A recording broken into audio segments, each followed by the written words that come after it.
PokerStatic.com. We bring you the interviews you want to hear. Now with your hosts, Bret Oliverio and Eric Bickel, the Poker Static Hot Seat.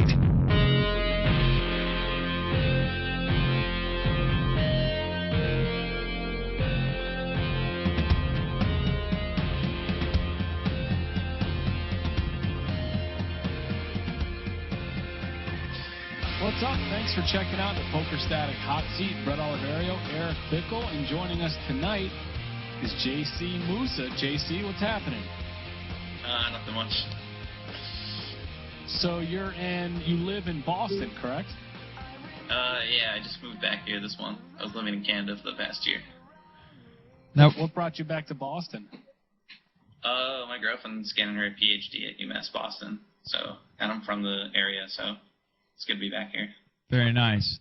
Now, I have to say, I first, when I heard that we were going to interview you, I was like, wow, why is that name familiar? And then I started reading some of your posts, and I went, oh, yeah, I've read a lot of this guy's posts on 2+2. You're like an epic poster on 2+2. Been around forever.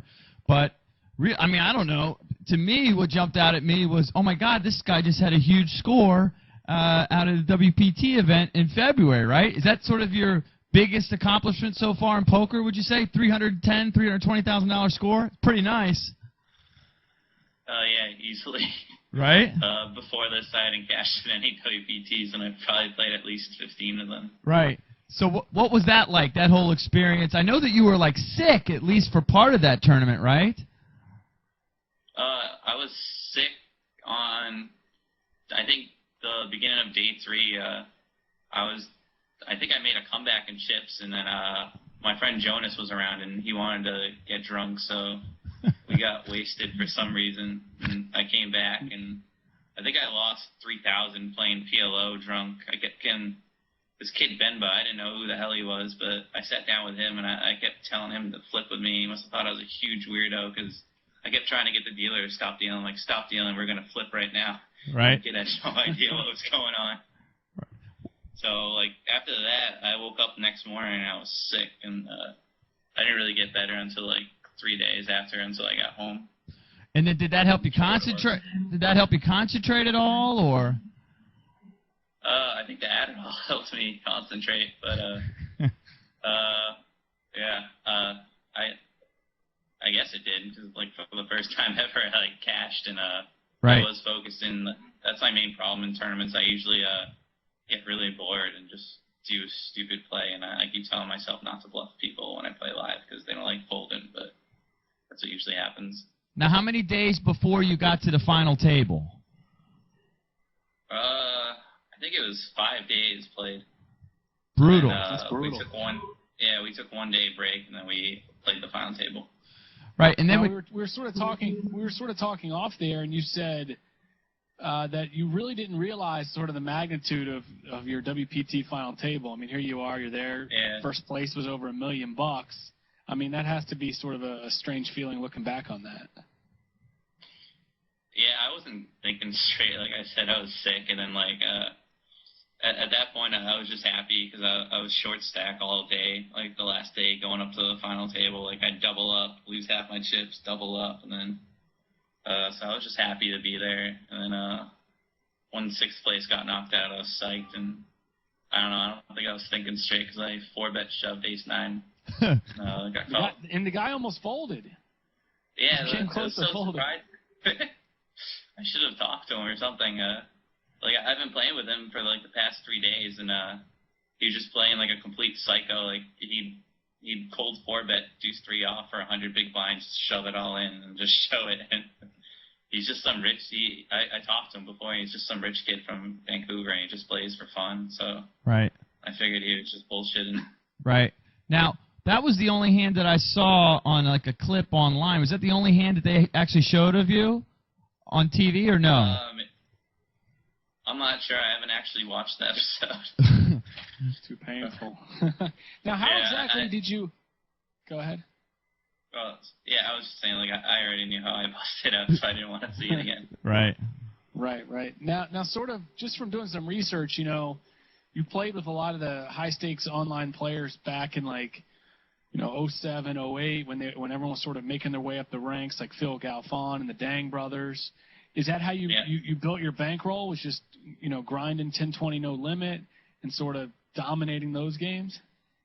I was grinding, I think 2-4, 3-6, 5-10 on Party Poker. Then one day they opened up 10-20, and then I think I just went on a huge heater there, and then all of a sudden they had 25-50 for like 3 months, and then I crushed those games, and then I started doing well on Stars as well. But yeah, I crushed the games pretty good for like 3 months when Party Poker allowed us to play, and then after that. But yeah, for the most part, I didn't make all my money until I played 25-50. 10-20 I did pretty well, but it wasn't until 25-50 that I made most of my money. Now, what kind of months were you having when you were killing it? What was that like? Those are like the glory days. I remember I'd sit down at like 5 or 6 tables, play three-handed, make $20,000, withdraw it to net teller, and just call it a day. Wow. So yeah, I'd just be having I'd have those days, but then there'd be days where I'd have like negative $60,000 swings. Right. And I'd somehow get even. Sometimes But I don't think I ever won more than like 40,000 in a day or so. But back then it was much easier. Now, how do you look back on those days? Are those just wild and crazy, sort of ship it in, see what happens, or are you hoping to sort of get back to grinding the 25-50 games? Back in those days, it was I don't know, you could just play pretty much ABC, and there was just enough bad players because Party Poker just open to everybody, and no one knew how to play back then. For the most part, I played pretty tight, but I'd make some stupid spewy plays that usually worked. I'm not sure if they'd work nowadays, but yeah, it was a lot softer back then. Now, who were some of your boys back in the day when you were playing online? Did you befriend a lot of these guys? Were you chatting with them through 2+2 and all of that, exchanging hand histories? For hand histories, I talked a lot to Durr and Raptor online a lot, and then Boosta J. Right. Boosta J, he was a good friend of mine, and then I went to school probably with 4 people or so that played 25-50 as well. So a couple of my best friends I went to UMass with, and I talked to them every day about 25-50 hands, and Peachy Keen, Eric Lou, right, one of my best friends too. I talk to him every day about hands. Right. But not so much anymore. Yeah, why is that? I saw you say that in one of your interviews. I think Matt Savage was interviewing you when you were at the WPT, and he's like, "Look at this crowd! Everybody's rooting for you. You got this whole rail thing going here," and you're like, I just post drunk on 2+2 these days. That's about all I do." Why is that? Why is it less? What's the dynamic there? I'm not really. I mean, there just hasn't been good strategy posts in the past few years, and I just don't feel like contributing either. The forum has gone to shit, and then I don't know. Maybe the coaching sites, everyone's just going there, but there hasn't really been any good contributions like it used to be, at least. Back then, we'd have everyone posting Durr and Raptor, right, Boosta J, and everyone. Now you get a couple quality posts, but it's mostly just people making fun of each other. Right. So, I'm not sure what happened. Now, are you doing any coaching these days?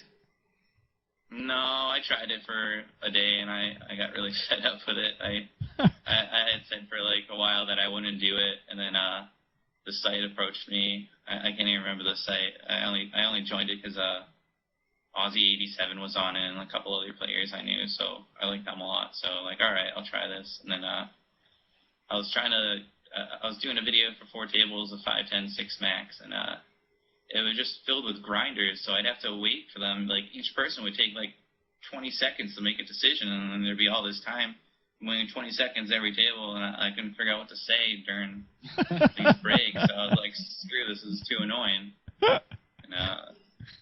And I was never really for the coaching site, so I just didn't feel like doing it.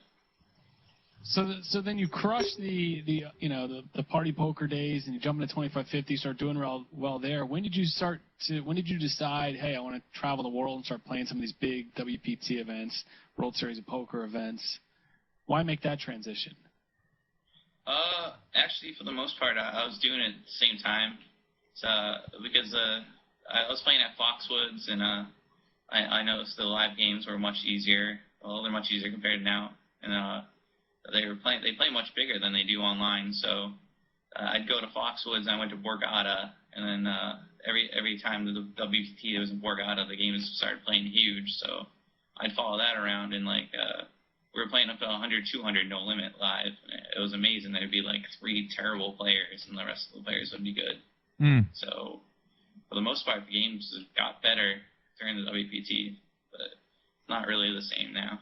Now, did you have a difficult time, adjusting to that? Like, when the games would get that big, would that freak you out? You seem like the kind of guy, though, that wouldn't let that affect you, to be honest. Me, it would totally affect me.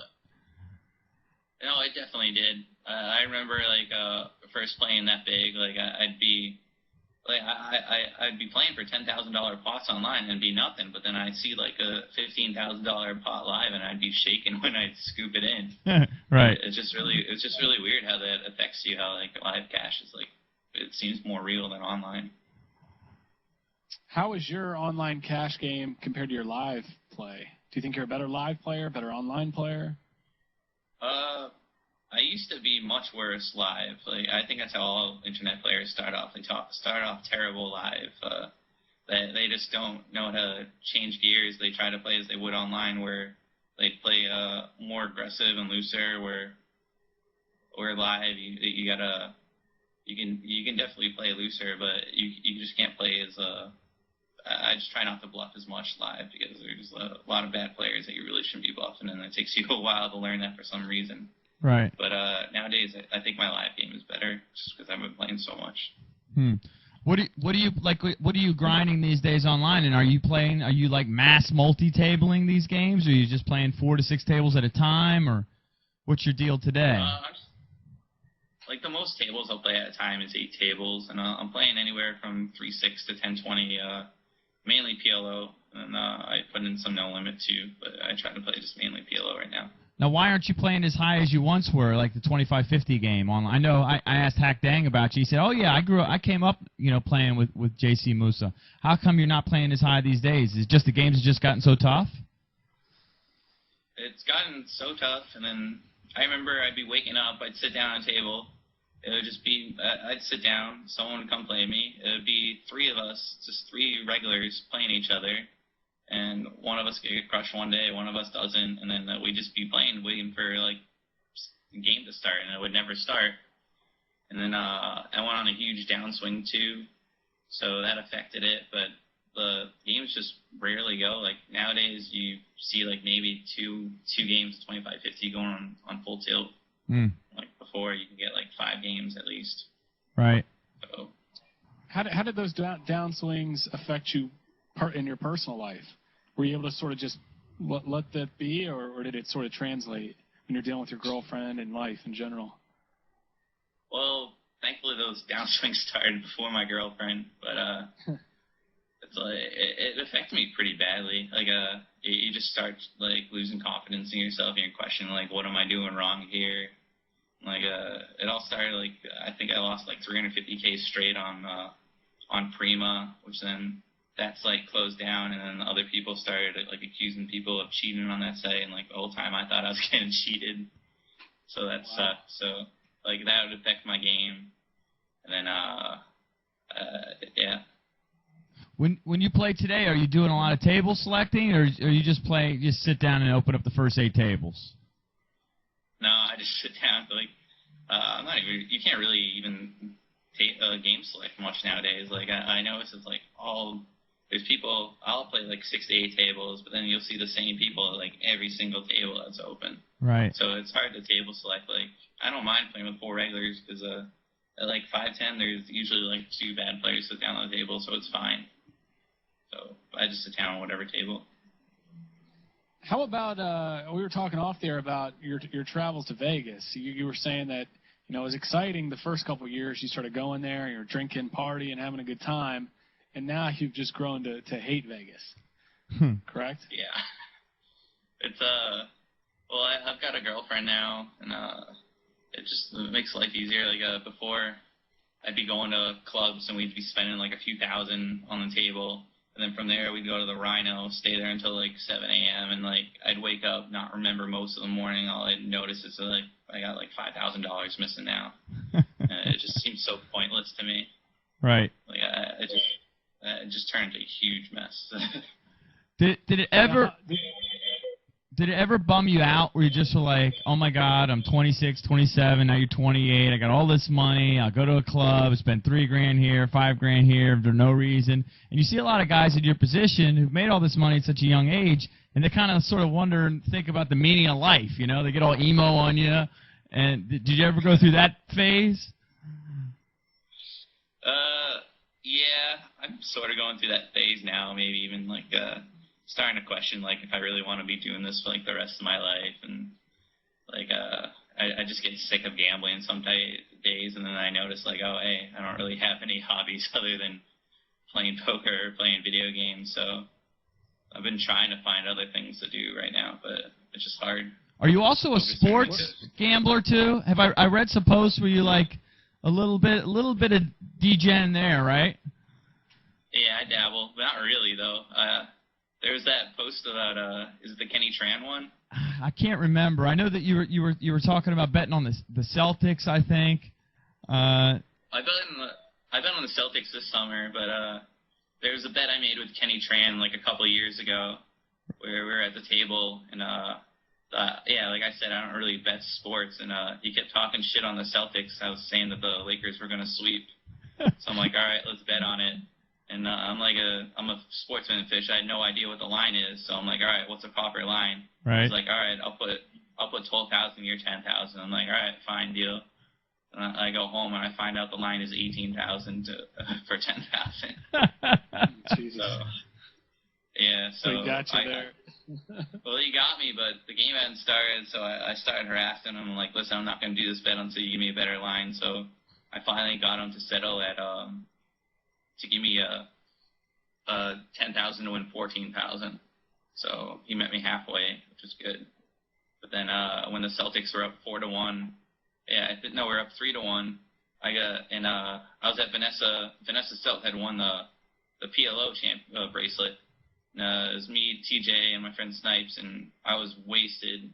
And he called me, and my phone was about to die. He's like, "Listen, I want even money on the bet, or the bet's off." I just laughed, and I hung up, and then my phone died. Then the next day, the Celtics win, and I get a text message from him saying, "Thanks for canceling the bet, kid." Oh my God! He was dead serious. Yeah, he tried screwing me out of the 10K for like 3 days, and I had to get my friend Ariel, Foxwood's fiend, 2+2. Like, that's another player. I forgot to mention that. I met him when he was underage. Right.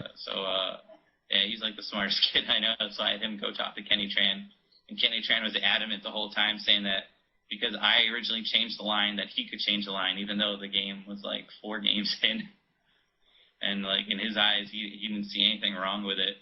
So then he finally agreed to give me the money, but then he gave me 12,000, and then it took like another 2 days to get the other 2,000 from him. Oh my But God! he wouldn't pay me he didn't want to pay me the other 2,000 unless I like.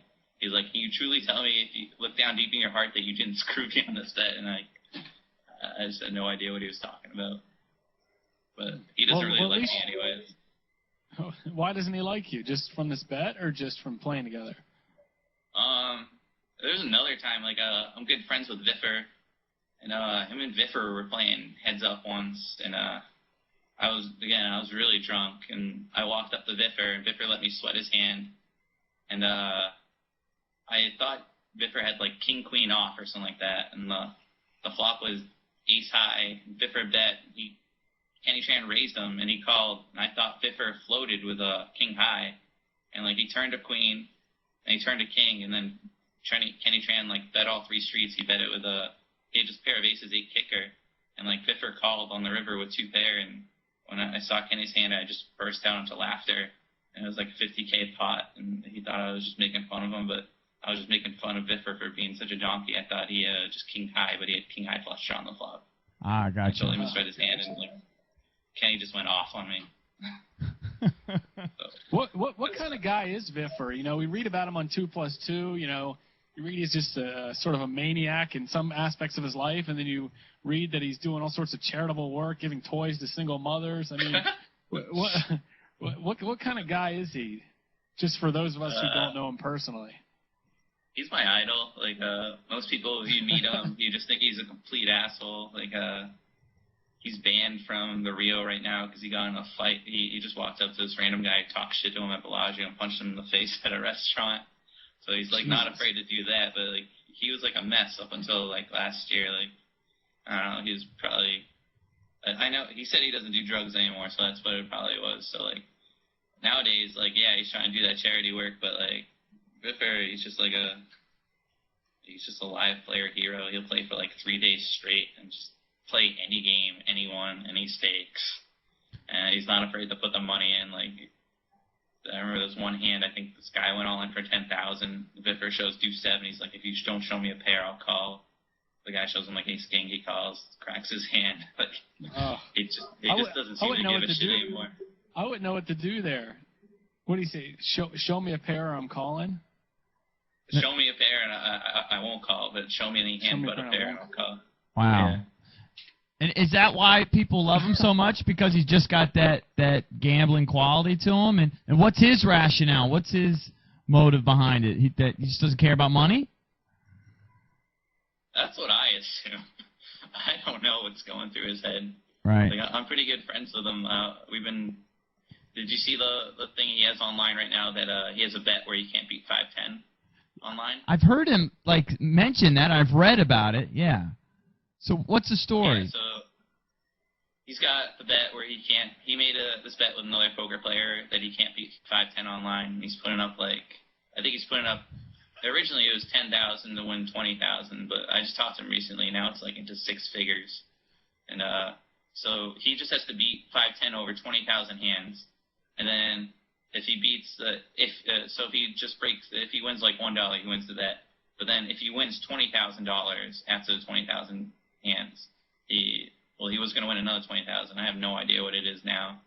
And then he also had another side bet where he was going to ask 9 people whether he could beat 5-10. And I was one of those people. And I think me and Boosted J both said he couldn't beat 5-10 online. He just went nuts off of that. So that's why he's been like shit talking Boosted J online. Right. But I thought he couldn't beat it because if you see him play live, he just plays like a sputard, and he's really good when he plays deep because he has to put people all these decisions. I'm like, this isn't gonna work when you play 5-10 when you're normally playing like 25-50 and up online. I mean live and playing like this. But then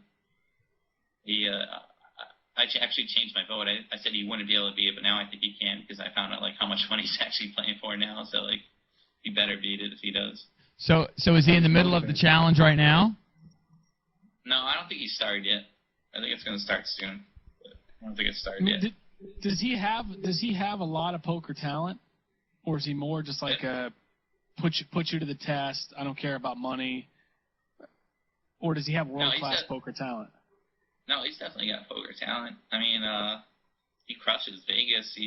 His thing is though that he just goes on epic swings and like he'll play for like 3 days straight and just doesn't know when to stop or just doesn't care. And like I don't know if you guys know who Billy Baxter is, but he plays him at like deuce to 7, no limit, heads up, single draw. Like that guy's supposed to be like the best in the world, but he just doesn't stick at spots. But yeah, I think he's really good. He just loses patience sometimes. Now you said that you're mostly playing PLO these days, right? How is your PLO game? How have you worked on it? I mean, are you still a member of any of those training sites? Do you watch videos? How do you get better? I probably should have watched those training videos. I jumped right into it. I played 25-50 PLO, and Jesus. I think I lost like 200K straight or something like that. Oh my God. Yeah, it'd be me. Then I took half my friend's action. We played like there was these games on Cake where there was this one massive fish who just went on this absolute heater, and there's just like no way we could beat him. He was just so terrible. So I learned from playing that, but that hurt a lot. But it just took playing a lot of hands, and I probably should have just started off playing at 2-4, 3-6. I would have learned like right there, or probably should have watched the video too, but I haven't watched any videos on it yet. What does your chick think? Does she know about all this money you win and lose? Does she even ask you? Does she try to get you to stop playing so high? What's sort of her idea of everything? Yeah, she tries to get me to stop playing so high, or like set either stop loss or I guess a win loss, because it definitely affects me sometimes. Like, I usually don't let it affect my life, but like if I lose like 10 buy-ins in a day, or like I'll be up like 10,000 and then all of a sudden I'm down 5,000, and she's like, why don't you just stop after you win 5,000? I'm like, no, it doesn't work that way. The bad player is still there. How can I leave? And she doesn't really understand that. But now she knows I just can't stop. So she just lets me be, and like I try not to be grumpy when I'm home. So. All right. Have you been able to sort of like capitalize on this? I mean, you just had this 300K score, in February. You've made all this money in years past. Have you been able to put money down on a house or anything? Have you been able to set some aside for savings so you make sure you don't donk it off? Have you bought some fancy car? Well, I own a piece of a bar in Cambridge. Nice. I own a third of that with 2 other poker players, and then I own a couple rental properties. And I still drive the same car about like 4 years ago or so. I don't really care about cars too much, but right. Yeah, the only real thing I bought was this laptop that likes to randomly shut down on me right now, and then I had to put in $40,000 more into that bar. That bar ended up costing me like $100,000 more than I thought I was originally going to put into that. So tournament score helped out a lot with that, so that was good. But and how's that? How's the bar? Yeah, how's the business? How's the bar business? It's going pretty well. It's I keep calling it a bar, but it's actually a restaurant. It was supposed to be a bar, and then it used to be a bar, got foreclosed. We bought it, and then the town decided that they didn't want another bar in town because they're afraid of all the drunks. So it's actually a restaurant now, and it's going pretty well. Huh? And did you have any background in that? I mean, did you work in restaurants or whatever as a kid, or how'd that come about? Well, thankfully, I don't run it. It's 3 poker players, and then our manager, whose idea it was, he owns the other half of the restaurant. He owned 2 other beer bars, and so I've been friends with him for like 6 or 7 years before this, and he approached me, and I said, all right, let's do it. And then originally I was supposed to be the only investor, and then I went on that downswing. I'm like, all right, I can't front this bill anymore, so I got my other friends. But, cool. Yeah, and I also grew up in the restaurant business too.